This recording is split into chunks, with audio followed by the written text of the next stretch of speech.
Cerezza, ada 40.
O'chirganing eshityapti.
Assalomu alaykum. Ovozim eshitilyaptimi? Tekshirib olaylik.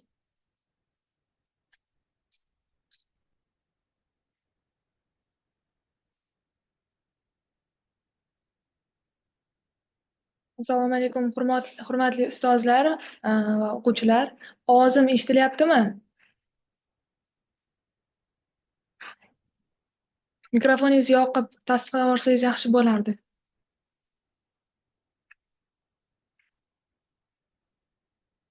Nima bo'lyapti? Eshitilyapti. Yaxshi. Men Orifjonova Manzura, Guliston davlat pedagogika institutining stajyor o'qituvchisiman. Demak, bugungi darsimizni boshlaymiz. Bugun xalqaro til bilish imtihonlari va baholash tizimi haqida gaplashamiz. Demak, xalqaro til bilish imtihonlari, quyidagi imtihonlarimiz bor. Misol, birinchisi SAFER hisoblanadi. SAFER bu Common European Framework hisoblanadi, ya'ni Yevropa konsulligi tomonidan yo'lga qo'yilgan bo'lib, demak, 4 ta skillni o'z ichiga olgan hisoblanadi. Ikkinchisi bu IELTS, International English Language Testing System, hammamizga tanish, va ETS, ya'ni English Testing Service. Bu demak 2024-yil xalqaro logo sifatida kiritilgan bo'lib, ingliz tilidagi xususiy bo'lgan til bilish imtihonlarini baholovchi saytlarni o'z ichiga olgan. Demak, bu veb-saytimizga kirish orqali siz bir necha demak test topshiruvchi veb-saytlarni ko'rishingiz mumkin. Va keyingisi bu TOEFL hisoblanadi. TOEFL bu Test of English as a Foreign Language. Buning ham demak test topshirilish tartibi xuddi IELTS, SAFER kabi va bizning oxirgi sertifikatimiz bu milliy sertifikat. Barchamizga ma'lum, hozirgi multi level sertifikatimiz o'zida turli xil darajalarni qamrab olgan. Xo'p, til ko'nikmalarini baholash asosiy til ko'nikmalari. Demak, bizda til ko'nikmalarimiz bor. 4 ta: listening, reading, writing va speaking. Demak, birinchi tinglab tushunish qismi. Bizdagi mana bu 4 ta skill orqali, ya'ni malakamiz orqali bizda yuqoridagi sanab o'tgan tilni baholash imtihonlarimizga demak imtihon topshirsak bo'ladi. Demak, birinchi tinglab tushunish qismida bizdan nima so'raladi? Real hayotdagi muloqotni tushunish qobiliyati. Demak, sizga bu qismda turli xil real hayotga oid bo'lgan listeninglar beriladi va siz uni eshitish orqali testlarni bajarishingiz kerak bo'ladi. Turli aksentlarni farqlash, ya'ni bittagina aksent emas, ingliz tilida bir necha aksentlar mavjud bo'lib, demak sizga aralashtirilgan holatda beriladi va ma'ruzalar, prezentatsiyalarni tushunish ko'nikmalari bu qismda baholanar ekan. Baholanish audio yozuvlar orqali, test orqali bajariladi. Demak, keyingisi bu o'qib tushunish hisoblanadi va reading deb ataladi. Hop, bu qismimizda turli matnlarni tushunish, asosiy g'oyalarni anglash, detallarni farqlash, baholashda turli murakkabliklarga qarab bo'linadi. Misol uchun, boshlang'ich qismida osonidan qiyiniga qarab, demak, bizdagi reading, ya'ni o'qib tushunish matnlari qismlarga bo'lingan. Va uchinchisi bu yozma nutq, ya'ni bu fikrlarni yozma shaklda bayon etish. Bu qismda sizga turli xil insholar, essaylar va letter berilishi mumkin. Ya'ni bu letter berilishi yoki grafalarni tasvirlash siz tanlagan test turiga bog'liq. Misol uchun, IELTS'ning general qismida siz letter hamda essay yozishingiz mumkin. Lekin agar siz akademik IELTS'ni tanlasangiz, ya'ni akademik shakldagi IELTS imtihonlarini bu qismda essay hamda grafalar ko'rinishidagi ma'lumotlarni tasvirlashingiz nazarda tutilgan. Xo'p, uchinchisi bu og'zaki nutq, speaking hisoblanadi. Bu qismimizda sizni qay darajada erkin muloqot qila olish qobiliyatingiz tekshiriladi. Fikrlarni aniq ifodalayapsizmi yoki yo'qmi?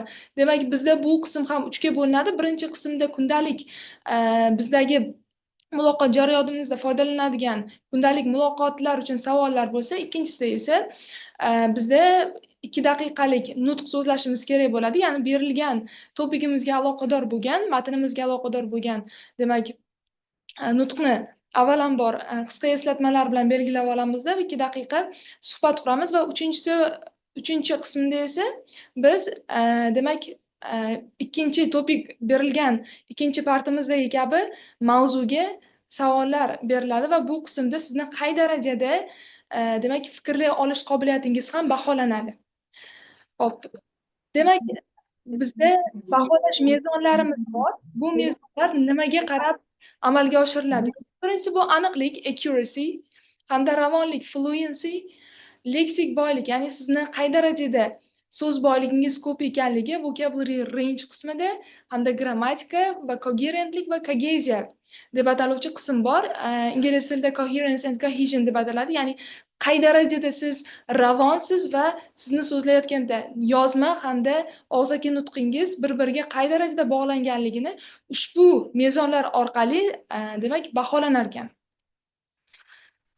Demak, European Framework Life Chart 0. Demak, bu yerda nafaqat 0, balkim IELTS turli xil, demak, til bilish imtihonlarimizdagi darajalar tasvirlangan.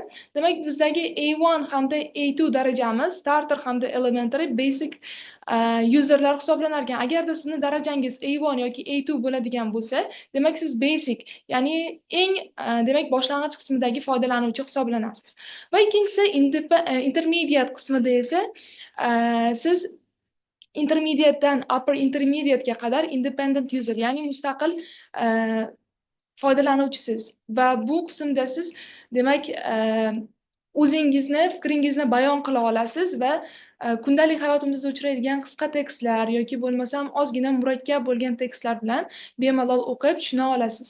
Va uchinchisi bu expert hamda mastery userlar. Bularni biz proficient user deb ataymiz. Albatta bizni ko'pchilik o'qituvchilarimiz hamda professorlarimiz ushbu darajada va bu qismda siz tilni albatta 100% emas, lekin katta foizda xuddi native speakerlar kabi tushunib so'zlay olasiz. Xo'p. Darajalar tasnifi. Demak, birinchi A1 boshlang'ich darajamizda boya aytib o'tganimizdek so'zlashuvda oddiy kundalik iboralarni tushunish va ishlatilish tushunilsa, A2 da esa kundalik mavzularga oid muloqotlar kiritilar ekan o'z ichiga va B1 o'rta daraja hisoblanadi. Ish yoki bo'sh vaqt mavzulariga oid suhbatlar bu qismda bemalol amalga oshirilsa bo'ladi. Ya'ni siz agar B1, B2 darajada bo'ladigan bo'lsangiz, murakkab texnik ma'lumotlarni bemalol tushuna olasiz. Xo'p. Demak, darajani o'rganishdagi soatlar. Demak, biz qancha vaqt sarflasak, darajamizni oshirsak bo'lar ekan. Demak, Common European Framework Guide Learning Hours, ya'ni vaqt sarflasangiz qay darajaga chiqishingiz mumkin ekanligi demak ushbu qismda ko'rsatib o'tilgan. Demak, beginner qismimizda 90-100 soat vaqt sarflasangiz, ya'ni albatta buni unumli holatda sarflash kerak. Sarflagan vaqtingizda demak o'rta daraja, boshlang'ich darajadagi so'zlarni o'rganish, grammatikalarni o'rganish uchun umumiy bizga 90-100 soat vaqt ketar ekan. Endi bu elementary daraja. Bu darajaga chiqish uchun bizdan 180-200 soat mobaynida turli xil darajadagi grammatik qoidalar va matnlarni o'rganib chiqish talab qilinar ekan. Va uchinchisi bu B1 intermediate daraja. Bu darajamizda 350 soatdan 400 soatga yaqin. Demak, biz shu darajaga oid ma'lumotlarni o'rganishimiz kerak va keyingisi B2 darajasi 500-600 soat talab qiladi. Darajaga kelganda esa bu soatlarimiz demak yuqori. Sizga o'xshamaydi. Mayliga.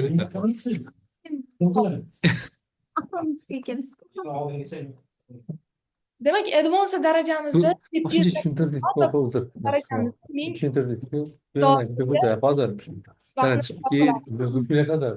Orbek Yunusov mikrofoningizni qoladi. Bu yoz yarim minutda eshitgan bo'lsam tushundirma. Chunki bunda shunaqa qobiliyati bor. Siz agar hozirda bo'lmaganingizda biz juda ham zerikib qolgan bo'lardik degan o'y bor lekin. Guliston tuman 13-oyda uzib tashlanglar. To'g'risi haqiqatda aytyapman. Ma'zurat ekan. Orbek Yunusov mikrofoningizni o'chirib qo'ying.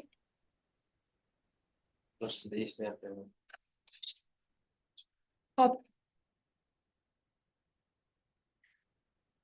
Demak, quyidagi jadvalda biz O'zbekiston yoshlarini 2020-yildan to 2024-yilga qadar ko'rsatgan natijalari bilan tanishib chiqsak bo'ladi.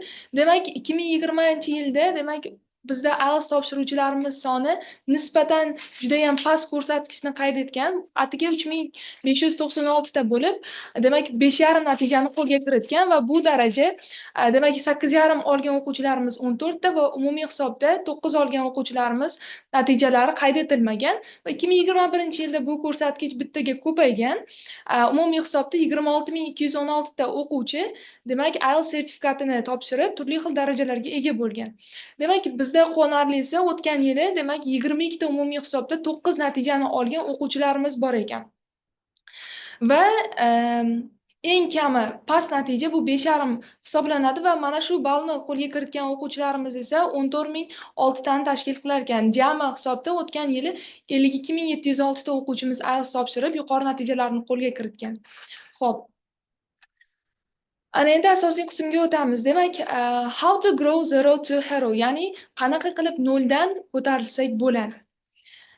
Ko'pchiligingiz demak o'quvchilarsizlar va ba'zida bizda imkoniyat bo'ladi turli xil o'sha o'quv markazlariga borishga, ba'zida darslarni o'zi yetarli bo'lmaydi va qo'shimcha shug'ullanishimizga to'g'ri keladi va mana shunaqa holatda bizga kerak bo'ladigan demak o'quv kitoblarimiz bor. Bu kitoblarni Telegram orqali topsangiz bo'ladi. Izlash demak nomlarini izlash orqali Telegramdan topsangiz bo'ladi. Demak, birinchisi bu Headway kitobi.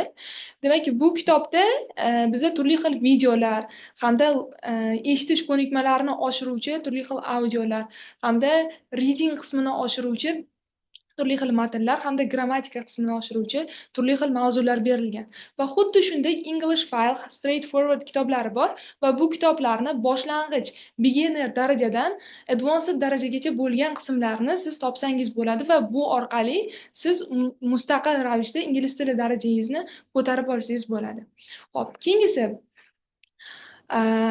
demak, birinchi boshlayotgan vaqtimizda ko'pincha bizda grammatika qiyin tuyulishi mumkin va bu vaqtda biz shu asosiy ingliz tilini demak asosiy qismi shu ingliz tilini oddiy qoidalarini o'rganish orqali demak oshirsak bo'ladi. Misol uchun bizda umumiy ingliz tilida 26 ta demak zamonlarimiz bor bo'lib, lekin bizda asosiy kerak bo'ladigani present, past va future hisoblanadi va mana shu demak boshlanish qismida mana shu zamonlarni yaxshilab o'rganish bilan siz ingliz til darajangizni sekinlik bilan oshirsangiz bo'ladi. Xo'p. Keyingisi immerse yourself in that language, ya'ni siz o'zingizni mana shu tilni ichiga kirish orqali yaxshiroq ingliz tilini o'rgansangiz bo'ladi. Birinchi navbatda think in that language, ya'ni o'sha tilda o'ylashni o'rganishimiz kerak. Demak, bu nima degani? Ya'ni siz biror ma'lumot, so'z, misol ingliz tilini o'rganishni boshladingiz, darajangiz demak A1 darajada va siz turli xil so'zlarni, aytaylik, Murphy kitobdan ko'pchiligimiz o'rganishni boshlaymiz va o'sha vaqtda demak turli xil ma'lumotlarni, so'zlar yodlaymiz, grammatika yodlaymiz, lekin so'zlashuvga kelganda bu narsalarni qo'llay olmaymiz. Biz demak ingliz tilini va boshqa tillarni o'rganayotgan vaqtimizda demak o'sha so'zlarni demak haqiqiy real kontekstda qanaqa ma'no bildirayotganligini yaxshilab o'rgansakkina o'sha tilda o'ylashni boshlar ekanmiz. Demak, ikkinchisi watch anything in your level, ya'ni o'zingizni darajangizda bo'lgan har qanday narsani ko'rsangiz bo'ladi. Bu turli xildagi multfilmlar bo'lishi mumkin yoki qisqa filmlar, podkastlar bo'lishi mumkin va qo'shiqlar. Albatta buni o'zingizni qiziqishingizga qarab, darajangizga qarab tanlab ko'rsangiz, bu ham til bilish darajangizni oshirishga yordam beradi. Va keyingisi join community groups. Iloji bo'lsa, o'zingiz o'qiyotgan maktablarda yoki bo'lmasam o'zingizga yaqin bo'lgan o'rtoqlaringiz bilan birgalikda bir guruhlar ochib, speaking guruhlari bo'ladimi yoki boshqa o'zingizni til bilish darajangizni yanada yuqoriroq qilish uchun demak ko'proq suhbatlashishni tavsiya qilinadi. Yana agarda sizda imkoniyat bo'lmasa, misol uchun men aytishim mumkin, bizda imkoniyat yo'q, rus tilini misol uchun o'rganishingiz uchun ana shu tilda so'zlashuvchilar orasida ko'proq bo'lsangiz, rus tilini tezroq o'rganasiz. Ingliz tili ham shunday. Umuman barcha tillarni o'rganish uchun o'sha atmosferada bo'lib ko'rish kerak. Va bizga yordam beradigan ijtimoiy veb-saytlarimiz bor. Bular Hello Talk, Tandem, Free Talk, PayPal degan ilovalarimiz bor. Bu ilovalar orqali siz o'sha chet elliklarni topsangiz bo'ladi va ular bilan o'z ona tillarida, ya'ni ingliz tilida so'zlashishingiz mumkin. Misol uchun Hello Talk'ga kirsangiz, turli xil, misol koreys tili bo'ladimi, ingliz tili bo'ladimi, turli xil o'sha native speakerlarni topib, ular bilan suhbat qursangiz bo'ladi va bu ham til bilish darajangizni oshirishga yordam beradi. Xo'p, keyingisi use AI for your progress. AI bu artificial intelligence, ya'ni hammamiz bilamiz, bugungi kunda keng tarqalgan sun'iy intellekt. Sun'iy intellektni ham agarda to'g'ri foydalansak, til bilish darajamizni oshirishga yordam beradi. Ya'ni ChatGPT, demak, botlarimiz bor va programmalarimiz bor. Bu yerda biz o'sha yozish yoki gapirish ko'nikmalarimizni baholatishimiz mumkin va qayerda qanday xatolar qilayotganligimizni ko'rib borishimiz mumkin. Hop. Agar oramizda boshqa fan o'qituvchilari yoki boshqa fanga qiziqadigan o'quvchilarimiz bo'ladigan bo'lsa, learn through your work or study. O'zingizni o'sha yoqtirgan faningiz yoki ishingiz orqali ham ingliz tilini o'rgansangiz bo'ladi.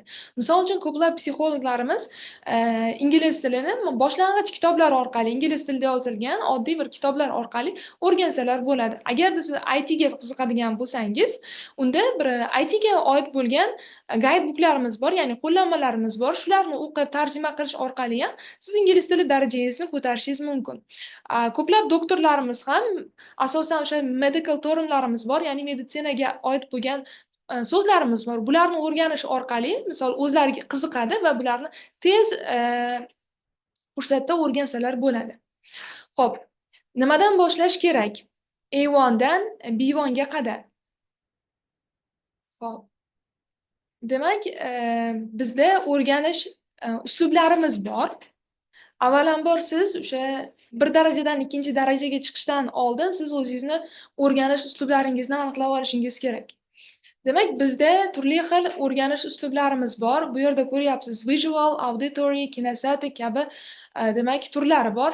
Keling, hozir test qilib olamiz. Hammangiz qo'lingizga shu qog'oz, qalam olsangiz, test bajarib, qanaqa darajadagi, qanaqa demak usulda o'rganish sizga foyda berishini aniqlab olardik. Bu yerda test bor. Hozir barchamiz bajarib ko'ramiz. Iltimos qo'lingizga qog'oz va qalam oling. Men testni o'qiyman. Demak, test bajarish mobaynida siz qay turdagi, demak, o'rganuvchi ekanligingizni aniqlab olsangiz bo'ladi. Demak, birinchisi. Xo'p, tayyor bo'lsangiz boshlaymiz. Kompyuterni qanday ishlatishni o'rganayotganda men. Xo'p, qaytaraman. Kompyuterni qanday ishlatishni o'rganayotganda men. Dastlab qo'llanmani o'qiyman. Agarda siz kompyuterni qanday ishlatishni o'rganayotganligingizda birinchi bo'lib qo'llanmani o'qiydigan bo'lsangiz, demak, A javob sizga to'g'ri keladi. Agarda qanday qilishni kimdir tushuntirsa, yaxshiroq tushunadigan bo'lsangiz, demak, B javob sizga to'g'ri keladi. Va uchinchisi, kompyuterdan foydalana boshlayman, kerak bo'lsa yordam so'rayman. Agarda sizga bu javob to'g'ri keladigan bo'lsa, C javobni belgilang. Xo'p, keyingisi, yangi manzilga borish uchun yo'l-yo'riq olish osonroq. Qay yo'l orqali siz so'rasangiz, sizga osonroq tuyuladi. Demak, A variant xaritada ko'rib chiqish orqali. Ikkinchisi B variant, kimdir qanday borishini aytishi orqali va uchinchisi kimdir kuzatib borishi yoki u meni olib borishi. Bu variantimiz C variant. Belgilab olgan bo'lsangiz, keyingi variantlarga o'tamiz. Xo'p.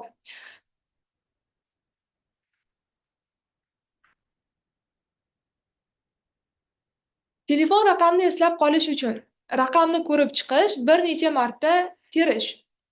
B variant, uni ovoz chiqarib yoki jimjit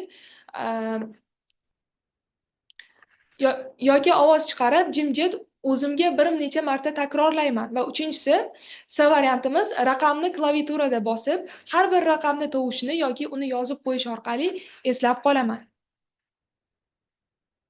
Xo'p. Belgilab bo'lgan bo'lsangiz, 4-chisiga o'tamiz.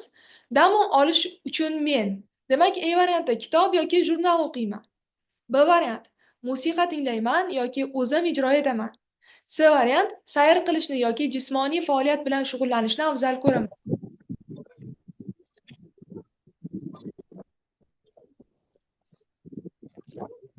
Hop, 5-chisi. Men yaxshiroq. A variant bu o'qish bilan Hilola, ona tili ingliz tili kim edi sizlarda? Yoshcha zo'n bo'lyapti.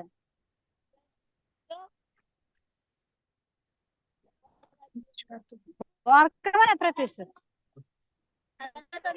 Ingliz tili biladi. Ikkinchi fani ingliz tili. Yana kim ona tili? Suraya kalangmi?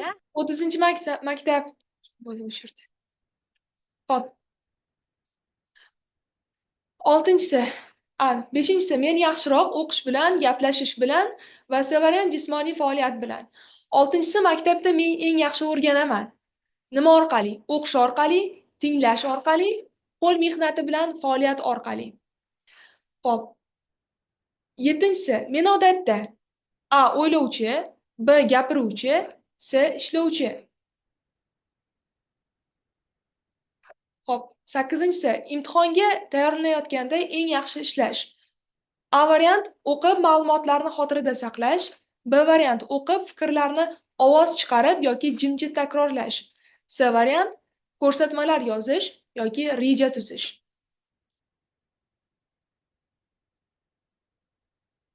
Hop, 9-si men uchun eng oson eslab qolish usuli. A yuzlar, B ismlar, C voqealar.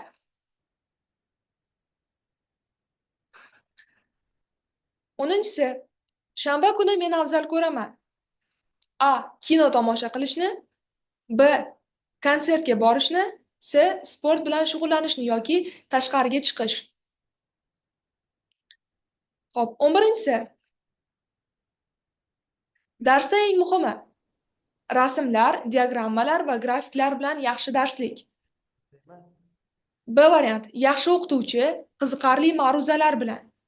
C variant qo'l mehnati faoliyatlari.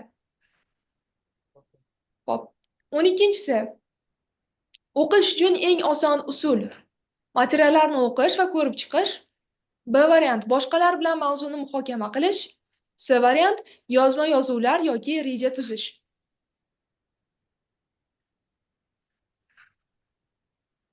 Hop, 13-si yo'ldan adashganimda meni afzal ko'raman. A xarita ko'rib chiqish B variant yo'l yo'riq so'rash. C variant hududda aylanib yurib tanish joylarni izlash. Hop, 14-si yangi o'yinchoq yoki mebelni yig'ayotganimda men odatda A variant dastlab ko'rsatmalarni o'qiyman. B variant har bir qadamni o'zimga tushuntirib o'taman va C variant uni yig'ishni boshlayman va yo'riqnomani o'qib chiqaman. Agar xatolik yuzaga kelsa, uni tuzatishga harakat qilaman.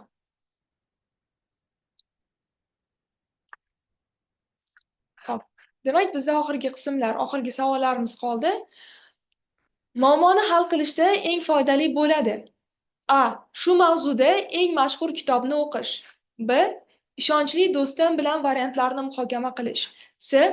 Biror ishni qilish orqali hal qilish.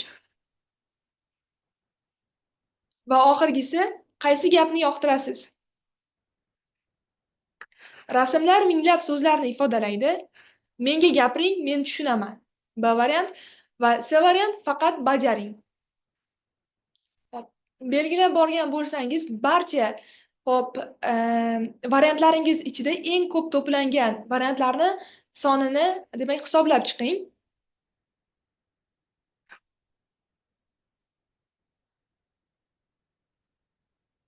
Hop, hisoblab bo'lgan bo'lsangiz, demak, agarda sizda A variantlar soni ko'p bo'ladigan bo'lsa, siz vizual o'rganuvchi hisoblanasiz.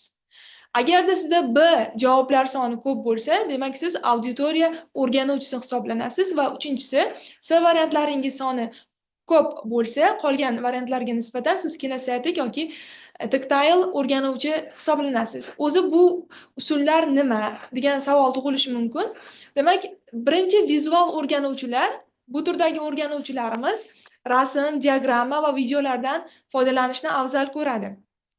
Ya'ni sizga mana bu qolgan turlarga nisbatan sizda shu rasmlar, diagrammalar yoki biror xil videoni ko'rish orqali tilni tilni nafaqat til, balkim boshqa sohalarda ham o'rganish qobiliyatingiz yuqori hisoblanadi. Va ikkinchisi bu auditoriyal o'rganuvchilar eshitish va gapirish orqali eng yaxshi o'rganadilar. Misol uchun, bu turdagi o'rganuvchilarimiz turli xil ma'ruzalarga yoki bo'lmasam turli xil musiqalar eshitish orqali yaxshiroq o'rganishadi. Nafaqat til bu yerda nazarda tutilyapti, balkim siz turli xil, misol birorta sohaga qiziqasizmi yoki boshqa narsami, siz agarda auditoriyal o'rganuvchi bo'lsangiz, boshqalarga nisbatan demak sizda eshitish ko'nikmangiz yuqoriroq hisoblanadi. Va keyingisi kinestetik o'rganuvchilar yoki buni o'qish va yozish o'rganuvchilari deb atasak ham bo'ladi. Bu turdagi o'rganuvchilarimiz qo'l bilan ishlash, harakat qilishni afzal ko'radi yoki o'qish, yozish mashqlaridan foydalanishadi. Ya'ni bu turdagi o'rganuvchilar hamma berilgan nazariy ma'lumotlarni amaliy tarzda qo'llab ko'rsagina yaxshiroq o'rganadi. Ya'ni amaliyot bu turdagi o'rganuvchilarimizga muhim hisoblanadi. Xo'p. Demak,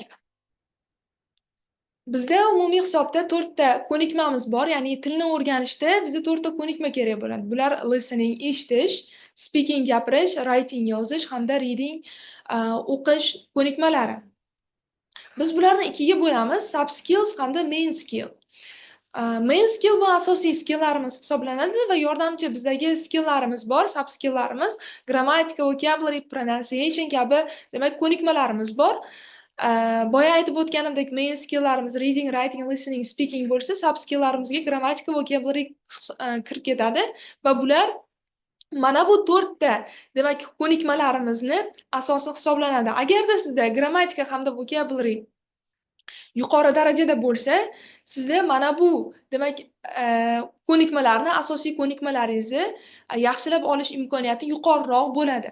Agarda sizda oqsash grammatika yoki vocabulary, grammatika bu o'zimiz bilgan grammatika, vocabulary bu so'zlar. So'zlar ko'lami kamroq yoki ba'zi so'zlarni tushunmasangiz, grammatik qoidalarini tushunmasangiz, siz garchi reading, writing, listening, speaking qismlaridagi bir necha o'sha amaliy mashg'ulotlarni bajargan taqdiringizda ham siz yuqori natijalarni demak qayd eta olmaysiz. Xo'p. Har bir daraja uchun biz qanchadir bo'lsa ham so'zlarni bilishimiz kerak. Misol, bu yerda siz har bir darajada bilishingiz kerak bo'lgan so'zlar ro'yxatini ko'rishingiz mumkin. Birinchisi bu A1 daraja. Siz agar o'zingizni A1 darajadaman deb hisoblasangiz, siz demak 500 taga yaqin so'zni bilishingiz kerak. Agarda A2 darajada bo'lsangiz 1000 ta va B1 darajada bo'lsangiz 2000 ta, B2 darajada 4000 ta va C1 darajada e'tibor berishingizni so'rardim. C1 darajada 2 barobarga ko'payapti, 8000 ta va C2 darajada 16000 ta so'zni bilishingiz kerak bo'ladi. Xo'p. Use it or lose it, ya'ni yoki foydalaning yoki yo'qoting.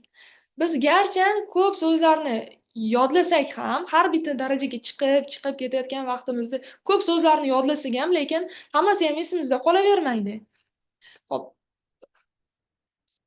Mana bu ingliz tilida, demak, havorang, och havorang rangda turgan bu umumiy ingliz tilidagi so'zlar hisoblanadi. Demak, hajmi qolganiga nisbatan ancha kattaroq va undan keyin to'qroq, demak, ko'k rangimizdagi demak so'zlar bor. Bu biz biladigan turli xil darajalarda biz biladigan so'zlar ro'yxati. Va to'q ko'k rangda joylashgan bu qismdagi bu bizning faol lug'atlarimiz. Ya'ni biz garchi mana bu hajmdagi so'zlarni yodlagan bo'lsak-da, ko'p so'zlarni bilsak-da, biz foydalanadigan demak juda kam hisoblanar ekan.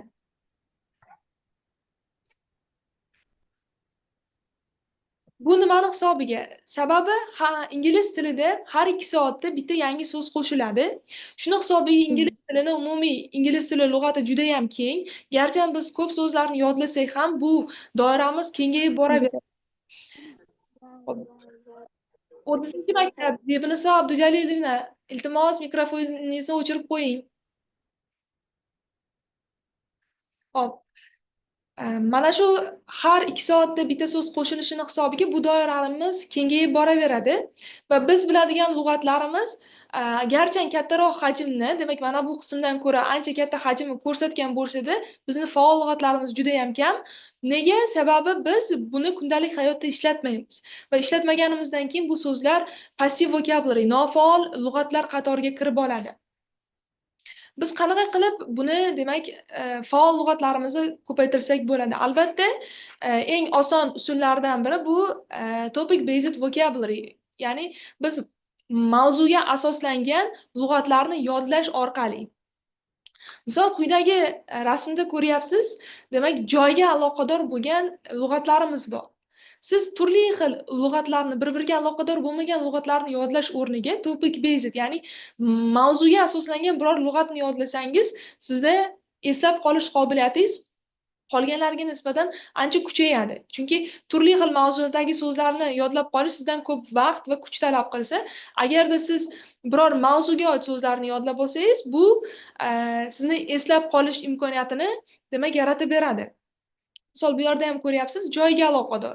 The park, the library, the supermarket, the police station va bular bir-biriga aloqador. Hammasi joy ma'nosini bildiradi va eslab qolish imkoniyati yuqoriroq hisoblanadi. Hop. Keyingi tanishtirmoqchi bo'lgan demak ma'lumotimiz bu kitobimiz Essential English Words, ya'ni ingliz tilidagi demak asosiy so'zlarimiz yig'ilgan kitoblarimiz bor. Bu kitobni umumiy 6 ta qismi bor adashmasam va har bitta qismida eng yaxshi tomoni buni turli xil misollar, undan tashqari turli xil hikoyalar berilgan. Bu orqali siz so'zlarni nafaqat yodlaysiz, balkim hikoya ichida qanday qilib tabiiy holatda foydalanayotganini ham ko'rib ketishingiz mumkin bo'ladi. Va o'sha hikoyalarni o'qib bo'lganingizdan keyin har bitta demak bo'limimizda shu demak kitobga, mavzularga oid bo'lgan demak testlarimiz berilgan bo'lardi. Bularni yechish orqali sizni umumiy ingliz tili bilish darajangizni ko'tarib olsangiz bo'ladi. Xo'p. Keyingi tavsiya qilmoqchi bo'lgan narsam bu veb-sayt Listen in English hisoblanadi. Demak, bu veb-sayt juda ham foydali. Agarda siz ingliz tilini mustaqil ravishda o'rganmoqchi bo'lsangiz, albatta hozirgi kunda barchamizga kerak bo'ladi. Chunki agarda siz ingliz tili bor yo'nalishni tanlaydigan bo'lsangiz, sizga demak til bilish darajangizni ko'rsatib beruvchi sertifikat talab qilinadi va bu sertifikat boya yuqorida sanab o'tgan demak skilllarimizni o'z ichiga oladi va bu malakalarimizni oshirish uchun bizga eshitish, o'qish, yozish hamda gapirish ko'nikmalarimiz yaxshiroq bo'lishi kerak. Bu veb-saytimiz orqali biz mana shu ko'nikmalarimizni yanada yaxshilab olsak bo'ladi. Hozir ko'ryapsiz, bu yerda turli xil o'sha qismlari berilgan. Demak, bu veb-saytimizni Easy TV, TV Movies hamda har bitta demak skilllarimizga, ya'ni malakalarimizga asoslangan qismi bor va har bittasi o'zini darajasiga qarab bo'linib ketgan. Siz o'zingizni qiziqishingizga qarab yoki darajangizga qarab bu yerda bitta bo'limni tanlab olasizda, undan keyin o'zingiz yoqtirgan biror xil film yoki serialni ko'rishingiz mumkin. Misol uchun mana bu yerda demak bir serial qo'yilgan, o'sha serialga oid bo'lgan demak birinchi navbatda kirganingizda direction, ya'ni ko'rsatma berilgan nimani qanday bajarishingizni, undan keyin sekin tushib borganingizdan keyin bu yerda ko'rsatma bor, vocabulary qismi bor, ya'ni lug'at boyligingizni oshirish uchun shu filmni ichida ishtirok etgan so'zlar ko'rsatilgan. Misol give us a cold shoulder. Demak, mana bu so'zimiz video ichida keltirib o'tilgan va uni qanday ma'noda kelayotganligi mana shu demak programmani ichida hammasi berib o'tilgan. Undan keyin esa bizda savollarimiz va mana shu so'zlarni yaxshiroq o'zlashtirishimiz uchun turli xil vazifalar berilgan. Har bittasini bajarib chiqish orqali biz til bilish ko'nikmalarimizni yanada oshirishimiz mumkin. Chunki bilamiz, ko'pchiligimiz imkoniyatimiz bo'lmaydi, ortiqcha vaqtimiz bo'lmaydi, darslarimiz bilan ulgura olmasligimiz mumkin. Ana shunaqa vaziyatda bu programmani demak o'zimizga saqlash orqali biz bo'sh vaqtimizda yanada ko'proq narsani o'rgansak bo'ladi. Eng avvalosi biror tilni o'rganayotgan vaqtingizda o'zingiz yoqtirgan narsaga bog'lagan holatda o'rganing. Misol, siz qo'shiq eshitishni yaxshi ko'rasizmi? Demak, o'sha qo'shiq eshitish orqali ingliz tili ko'nikmangizni ko'tarsangiz bo'ladi. Va albatta, yuqorida ko'rganingizda, demak, bu veb-saytlarimiz, kitoblarimiz ham sizni til bilish darajangizni ko'tarishga yanada yordam beradi. Ho'p, last but not least, do it every day. Demak, so'zimning oxirida nima demoqchiman? Biron narsani, demak, biron narsada siz agarda bu til bo'ladimi yoki boshqa narsami, siz biror natijaga erishmoqchi bo'lsangiz, eng avvalo o'sha narsani doimiy ravishda qilishingiz kerak. Bu discipline hamda consistency deymiz. Tartib hamda davomiylik. Agar biror narsani davomiy ravishda kichkina narsalarni qismlarga bo'lgan holatda davomiy ravishda bajarsangiz, kun kelib bu to'plagan narsangiz natija beradi. Ya'ni siz birdaniga ko'p katta kitoblarni, qiyin vokabularlarni ushlab, demak, bajarishingiz shart emas. Shunchaki kichkina, demak, oz-ozdan bajarish orqali sekinlik bilan darajangizni ko'tarib olsangiz bo'ladi. Hop. Hammaga rahmat. Bugungi prezentatsiyamiz shulardan iborat edi. Agarda savollaringiz bo'lsa, berishingiz mumkin. Hammaga mikrofon uchun do'st berilgan. Agarda xohlasangiz, savollaringiz bo'lsa, o'zingizni qiziqtirgan, bemalol berishingiz mumkin.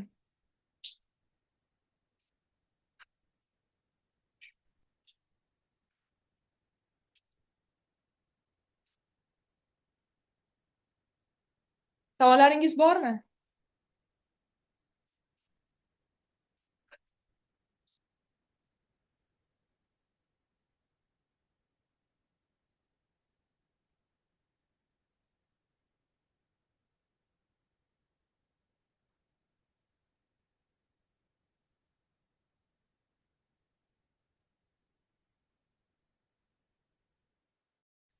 Hammaga rahmat.